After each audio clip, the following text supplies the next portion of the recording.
ದೇವಕೀ ಸುತ ಗೋವಿಂದ ದೇವದೇವ ಜಗತ್ಪತೆ ದೇಹಿ ಮೇ ತನಯಂ ಕೃಷ್ಣ ತ್ವಾಮಹ ಶರಣಂ ಗತ. 4 ದಿನ ಊರಲ್ಲಿರಲ್ಲ ಅಂತ ಹೇಳಿ ಎಲ್ರಿಗೂ ಟಾಟಾ ಬಾಯ್ ಬಾಯ್ ಮಾಡಿ ಸೋಮವಾರ ರಾತ್ರಿ ಊರು ಬಿಟ್ಟು ಮಂಗಳವಾರ ಬೆಳಗ್ಗೆ ನಾವು ತಲುಪಿದ್ದು ಹೊರನಾಡು ಅನ್ನಪೂರ್ಣೇಶ್ವರಿ ದೇವಸ್ಥಾನಕ್ಕೆ. ಮಂಗಳವಾರ ಬೆಳಗ್ಗೆ ಹೊರನಾಡು ಅನ್ನಪೂರ್ಣೇಶ್ವರಿಯ ದರ್ಶನದೊಂದಿಗೆ ಪ್ರಾರಂಭವಾದಂತಹ ನಮ್ಮ ಈ ಪ್ರವಾಸ ಮುಕ್ತಾಯಗೊಂಡಿದ್ದು ಶುಕ್ರವಾರ ಬೆಳಗ್ಗೆ ಕುಕ್ಕೆ ಸುಬ್ರಹ್ಮಣ್ಯನ ದರ್ಶನದೊಂದಿಗೆ.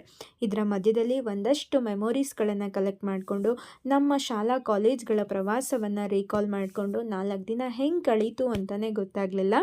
ಈ 4 ದಿನದ ಪ್ರವಾಸದಲ್ಲಿ ಮಿಸ್ ಮಾಡ್ಕೊಂಡಿದ್ದೇನೇನು ಅಂದರೆ ಶೃಂಗೇರಿಯಲ್ಲಿ ದರ್ಶನ ಆಗಲಿಲ್ಲ, ಜೊತೆಗೆ ಧರ್ಮಸ್ಥಳ ಮತ್ತು ಕುಕ್ಕೆ ಸುಬ್ರಹ್ಮಣ್ಯದಲ್ಲಿ ಒಂದೊಂದು ದಿನದ ಹೆಚ್ಚು ಕಡಿಮೆಯಲ್ಲಿ ಮಿಸ್ ಆದಂತಹ ಲಕ್ಷ ದೀಪೋತ್ಸವ.